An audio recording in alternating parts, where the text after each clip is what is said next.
আন্দোলনের মধ্য দিয়ে কাছাকাছি চলে এলো পারুল আর রায়ান। হ্যাঁ বন্ধুরা, এমনটাই দেখা যাবে। তাই সম্পূর্ণ জানতে ভিডিওটিতে লাইক দিয়ে চ্যানেলটি সাবস্ক্রাইব করে দেখতে থাকুন। গল্পের শুরুতে দেখা যাবে রায়ানের কাছে পারুলকে আস্তে আস্তে ভালো লাগতে থাকে। তখনই রায়ান ওয়াশরুমে গিয়ে ভাবতে থাকে যে আমার এরকম লাগছে কেন, আমি পারুলকে এতটা ভালো লাগছে কি করে। তখনই রায়ান নিজের ছায়াকে নিজের সামনে দেখতে পায়। আর তখনই রায়ানের ছায়া রায়ানকে বলে, কি ব্যাপার, কি ভাবছিস তুই, যে পারুলকে তুই কেন এরকম মিস করছিস, পারুলকে তোর কাছে কেন ভালো লাগছে। আসলে পারুল ভালো লাগার মতোই মেয়ে। পারুল যে অনেক প্রতিবাদী, অনেক মেয়েদের থেকে আলাদা। পারুল সবার মাঝখানে থাকলেও অন্যরকম ভাবে একটা জ্বলে উঠেছে, তাই তো? অনেক প্রতিবাদী, তুই এরকম প্রতিবাদী আর কাউকে দেখিসনি। আর তুই তো এরকম কাউকেই চাইছিলি, তাই তো? তার জন্যই পারুলকে তোর ভালো লাগে রে। পারুলকে তোর কেন ভালো লাগে জানিস? কারণ পারুলকে তুই ভালোবেসে ফেলেছিস। তখন রায়ান বলে, সত্যি আমি পারুলকে ভালোবেসে ফেলেছি? তখনই রায়ানের ছায়া রায়ানকে বলে, হ্যাঁ রে, তুই পারুলকে ভালোবেসে ফেলেছিস। তার জন্যই তোর কাছে পারুলকে এত ভালো লাগছে। তখন রায়ান বলে, তাহলে কি করব আমি? তখনই রায়ানের ছায়া রায়ানকে বলে, কি আবার করবি? গিয়ে বলে দিবি, এখনই বলে দে যা, যে তুই পারুলকে ভালোবাসিস। একটুও দেরি করবি না, যা। তখন রায়ান খুশি হয়ে যায়। আর খুশি হয়ে সঙ্গে সঙ্গে পারুলকে বলার জন্য ছুটে যায়। ওইদিকে দেখা যাবে পারুল হঠাৎ করে আন্দোলনের মধ্যে সুমেধাকে দেখতে পায়। তখন পারুল সুমেধার কাছে আসে। তখন সুমেধাকে বলে, সুমেধা তুমি এখানে?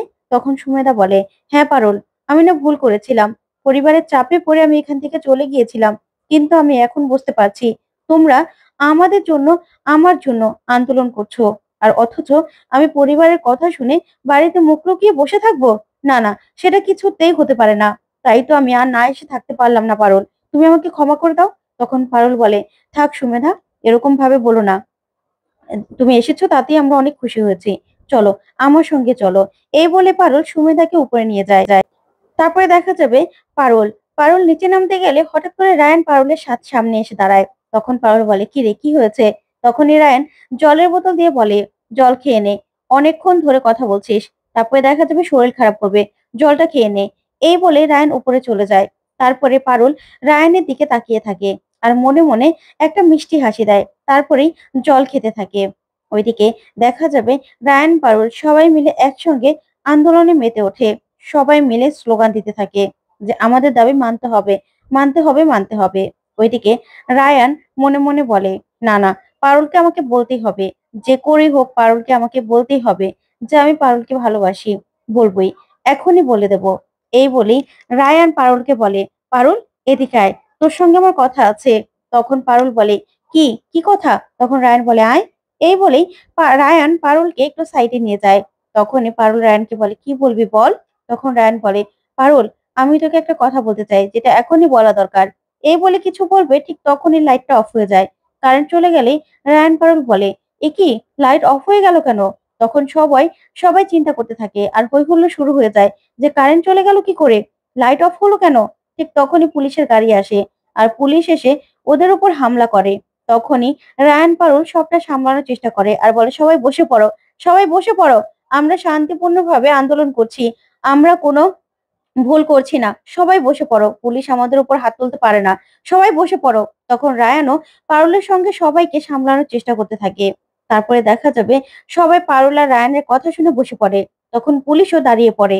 পুলিশ আর কিছুতে ওদের উপর হাত তুলতে পারে না। তখন পারুল রায়ান সহ সবাই মিলে আবার স্লোগান দিতে থাকে, আমাদের দাবি মানতে হবে, আমাদের দাবি মানতে হবে, অপরাধীদের গ্রেপ্তার করতে হবে। তখন পুলিশ দাঁড়িয়ে থাকলে সেখানে গুন্ডারা চলে আসে। সে বলে, না, এবার আমাদেরই কিছু করতে হবে। তখন গুন্ডারা মিলে পুলিশের সঙ্গে হাত মিলিয়ে সব স্টুডেন্টদের উপর হামলা করে আর সবাইকে পিটাতে থাকে। তখনই পারুল রায়ান বলে, এ কি, আপনারা এরকম ভাবে হাত তুলছেন কেন, মারছেন কেন? তখন সবাইকে ইচ্ছে মতো মারতে থাকে গুন্ডারা। ওইদিকে সাংবাদিকরা সবটা লাইভ টেলিকাস্ট দেখাতে থাকলে দাদু সবটা টিভিতে দেখে আর বলে, এটা কি হলো, এটা কি হচ্ছে, এ তো দেখছি রায়ানদের উপর লাঠিচার্জ করা হচ্ছে, শুধু শুধু এই নিরীহ ছেলে মেয়েগুলোর ওপর কেন হামলা করছে। তখনই রায়ানের মা বলে, আমি বলেছিলাম না, আমি এই জন্যই বলেছিলাম যে এরকম একটা অনর্থ হতে পারে, হতে পারে অনর্থ।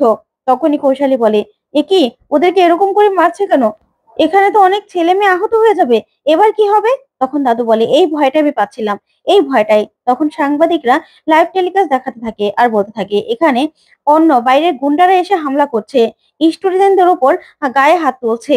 না না, এগুলো কারা? কারা আপনারা? আপনারা কেন হাত তুলছেন? ওইদিকে রায়ান পারুলকে বাঁচানোর জন্য পারুলকে জড়িয়ে ধরে। তখনই একটা গুন্ডা এসে পারুলকে মারতে গেলে রায়ান নিজেই সব মার খায়। তখনই পারুল বলে, রায়ান, রায়ান। এই বলে রায়ানকে সরিয়ে দিয়ে গুন্ডাটার লাঠিটা হাতে ধরে ফেলে।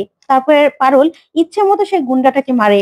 তখনই দেখা যাবে সেখানে সাংবাদিকরা সবকিছু লাইভ টেলিকাস্ট দেখালেই গুন্ডারা ভয় পেয়ে যায়। তখন সাংবাদিকরা বলে, আপনারা কারা? কাদের হয়ে আপনারা কাজ করছেন? কারা আপনারা? তখনই গুন্ডারা সেখান থেকে চলে যায়। ওইদিকে দাদু বলে, না, আর এখানে দাঁড়িয়ে থাকতে পারবো না, এবার আর সহ্য করতে পারছি না, এবার আমাদের যেতে হবে। তখন কৌশালী বলে, বাবা আমিও যাব। তখন তরিতা বলে, দাদু আমিও যাব। তখনই রায়ানের মা বলে, বাবা ওখানে আমার ছেলে মেয়ে আছে, আমিও যেতে চাই। না না, ওদের এই বিপদে আমাদেরকে যেতেই হবে, যেতেই হবে। তখন তরিতা বলে, আচ্ছা আমি গোপালদাকে ফোন করছি, গোপাল আর রুক্মিণী আসছে তো, ওদেরকে বলি সোজাসুজি ওখানে চলে যেতে, আমাদের আরো দল ভারী করতে হবে। এই বলেই তরিতা গোপালকে ফোন করে। ওইদিকে দেখা যাবে রায়ান, পারুল সবাই সবাই একদম আহত হয়ে গেছে। তখন পুলিশ আর গুন্ডারা সেখান থেকে চলে যায়। তখন পারুল রায়ানকে বলে, রায়ান তুই ঠিক আছিস তো? ঠিক আছিস তো তুই? তখনই রায়ান উঠে বসে আর পারুল রায়ানের হাত বেঁধে দিতে থাকে। ওইদিকে সবাই আহত অবস্থায় আছে, সবাইকে সবাই হেল্প করছে। তারপর দেখা যাবে দাদুরা সেখানে চলে আসে আর দাদুদের দেখে রায়ান, পারুল সবাই চমকে যায়। তখন রায়ানের মা এসে বলে, রায়ান তুই ঠিক আছিস তো? ঠিক আছিস তো রায়ান? তোর কোথাও লাগেনি তো বাবা? তখন কৌশালী পারুলকে বলে, পারুল তোমার কোথাও লাগেনি তো? লাগেনি তো কোথাও? তখন পারুল বলে, না না, আমি ঠিক আছি। তখন দাদু বলে, এই তোমাদেরকে বারণ করেছিলাম না? বারণ করেছিলাম তো, সেই জন্যই বলেছিলাম যে এসব করার কোনো দরকার নেই, বলেছিলাম তো। চলো এখনই বাড়িতে চলো। তখন পারুল বলে, না দাদু, আমরা এর শেষ দেখেই ছাড়বো। পুলিশ আমাদেরকে অন্ধকারে আমাদের উপর হামলা করেছে, আমাদের গায়ে হাত তুলেছে, আমরা এর প্রতিবাদ তো করবোই। আমরা কিছুতেই আপোস করব না, অন্যায়ের সঙ্গে আমরা কিছুতেই আপোস করব না। ওরা যেমন অন্ধকারে আমাদেরকে ঘেরাও করে ধরেছে, এবার ওদেরকে ঘেরাও দিয়ে ধরবো আমরা। আমরা কালকে থানা ঘেরাও দেব। তখন এই কথা শুনে দাদু অবাক হয়ে যায়। তখন রায়ান বলে, হ্যাঁ দাদু, আমরা কিছুতেই এখান থেকে পিছপা হব না, আমাদের দাবি মানতেই হবে। এবার আমরা কিছুতে পিছপা হব না। ওরা আমাদের গায়ে হাত তুলেছে তো, বিনা অপরাধে আমাদের গায়ে হাত তুলেছে, এর শোধ তো আমরা নেবই, অবশ্যই আমরা শোধ নেব। তখন মল্লার বলে, হ্যাঁ দাদু, আমরা কিছুতেই এখান থেকে ফিরে যাব না, কিছুতেই না। তখন দাদু এই কথা শুনে ওদের দিকে তাকিয়ে থাকে আর অবাক হয়ে যায়। তারপরে দেখা যাবে সেখানে ডিন স্যার আর ব্রাইট মাইন্ডস ইউনিভার্সিটির সব শিক্ষকরা সেখানে পৌঁছে যায়। তখন সাংবাদিকরা বলে, ডিন স্যার আপনি? তখনই ডিন স্যার বলে, হ্যাঁ, আমাদের আমাদের ইউনিভার্সিটির স্টুডেন্টদের উপরে এভাবে পুলিশরা হামলা করতে পারে না।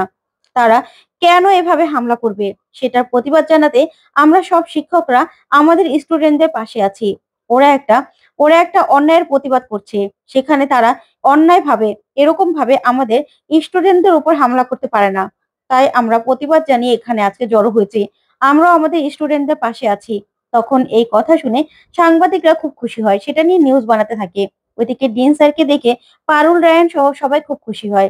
তখন দাদু বলে, এটা আবার কেমন বিচার?